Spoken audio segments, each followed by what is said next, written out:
I was born to a sort of working class family, a Portuguese family, and they came over to the UK before I was born. So I was born actually in the UK. So what that meant was that I was speaking 2 languages at home. Well, actually, I was speaking 1 language. I was speaking Portuguese at home. And only when I got to about 5, when I got to nursery, is when I started speaking English. So basically, I felt like there was a bit of a... I suppose that I didn't really know who I was in a certain way. I was kind of living... Could I say I was living 2 lives? I don't know. I was sort of... I didn't know... I had a bit of a crisis of identity because I couldn't fully relate to people who were speaking English, couldn't fully relate to people who were speaking Portuguese. And what I ended up with was sort of relating to people on the basis of, I think, their needs, and maybe sort of trying to communicate something that I saw people wanted or needed beyond words, beyond what they asked for. I suppose that makes it sound quite grand. I think what I learned to do is read between the lines, basically. So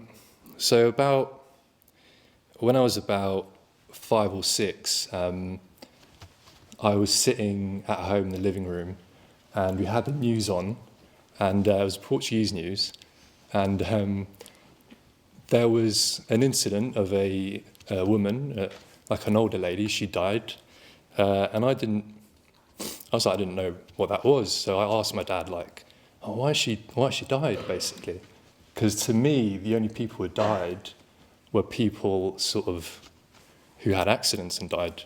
I didn't know that you could die, if you see what I mean, unless you had an accident.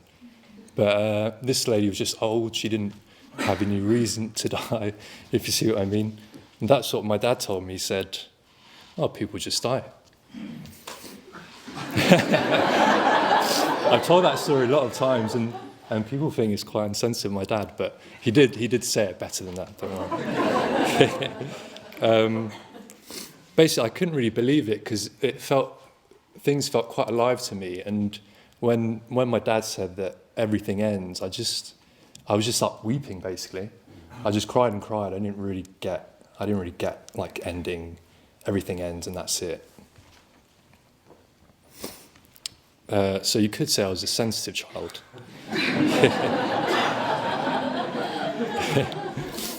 And at this time, I was also like playing a lot of football, and or a bit later. So from about 6, 7, I started playing football, and that just gave me something of, just like I felt, I was free, I was happy. That was my language. That's what I spoke. It was a passion as well, something I could really get stuck into. So I sort of pursued that, really. For sort of 5, 6 years, I really dedicated my life to that. Actually, I didn't really dedicate it. It was sort of like 70, 80%. I think basically I didn't really believe in it fully, but I did get chances. So I managed to go and spend a week in Lisbon for playing at an academy of the team that I'd grown up supporting. And it was great. I met some idols. I have a picture of my all-time favourite goalkeeper. I was a goalkeeper at the time. And that was fantastic. Although, even when I got there, and I had a few weeks before to prepare, to, give my all and, make it. I was probably about 13 at the time. Even when I got there, I didn't want to give it quite 100%. So the few weeks before the preparation time, I was sort of like, I didn't try, basically. I didn't give it my all, and there was something in me that just didn't really want to be a footballer. It was fine, and it was literally the best thing that I could do because I was good at football and I loved it, so I might as well become a footballer. But in my heart, I didn't really want to do that. Actually, I was lucky because in the academy there was a goalkeeper who was about my age but about twice my size, and he could just fly into all the top corners, and probably within like one training session or two, I just knew that he was going to make it. I wasn't. So that was tough, actually, but that was tough because I think I didn't really know what I was going to do apart from that. I thought, okay, this should be what I want, and I'm going to go for it. But it didn't quite work, and I didn't really know what to do after that. So yeah,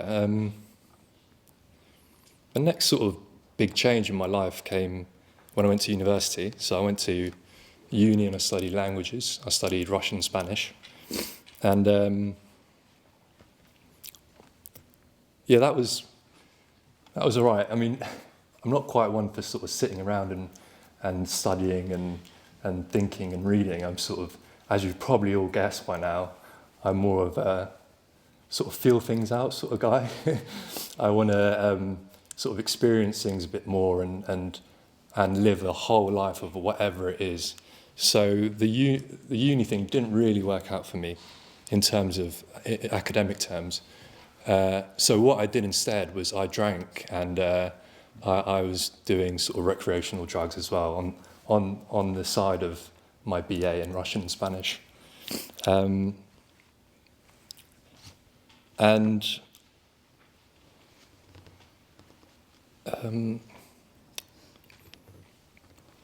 Yeah, I think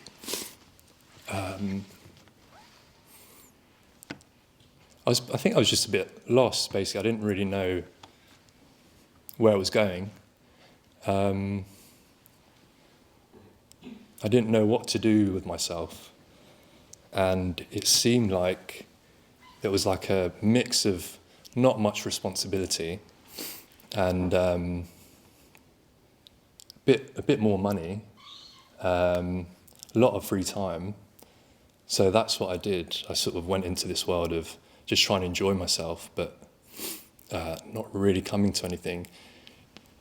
You know, outwardly I was kind of fine. Yeah, as I said, a decent amount of, I sort of had enough money to get around, didn't have much responsibility. I was having fun, had a really beautiful girlfriend. I made some really great friends. And I remember all of that at some point. I thought, yeah, I'm actually really happy.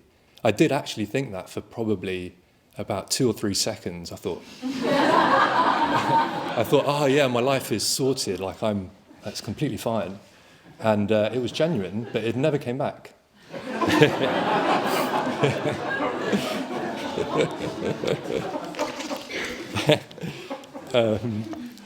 Anyway,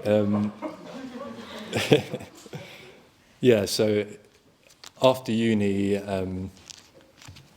I started, I wanted to take more responsibility in my life. I thought, okay, I'm going to give my life to something. And I was doing some sort of investing, trading stuff. And I thought, okay, this is what I'm going to do. This is me sorted. I'm going to, like make money and be fine. And I don't know, possibly to do with sort of working class backgrounds. I just thought, if I make it and I'll be independent, I'll be a self-made man, and that's what matters. So I started sort of putting my eggs into that basket. Still going out drinking and doing recreational drugs. But it was pretty bleak. I mean, I remember really, really trying hard to make this life work, this like working, sort of making money life work. But I just remember going home basically after working hard and after like studying all the things that I needed to study and really trying to get this thing in my brain of how this new work stuff worked, and I was just bored basically. I was like, am I really going to do this? Like, what's going to come out of it? I remember going home like day after day after day and just thinking, this is a bit boring. That's not really it. But I thought a little bit. I thought, if I become good at this, if I make this work, if I make money, I'll be fine. But I never actually made it that far. I started to become decent at my job and even good, and I thought, okay, maybe this is it. Maybe I'm getting somewhere. But at that point, I started also. My whole lifestyle just didn't work, basically, and all the going out and the partying was just taking a toll on me, and I was with some friends.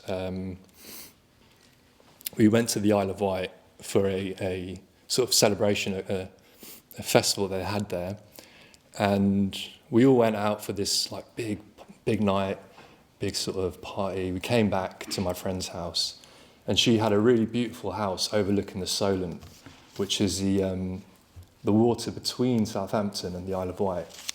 And I got up quite early. I was pretty surprised that I wasn't hungover or anything like that.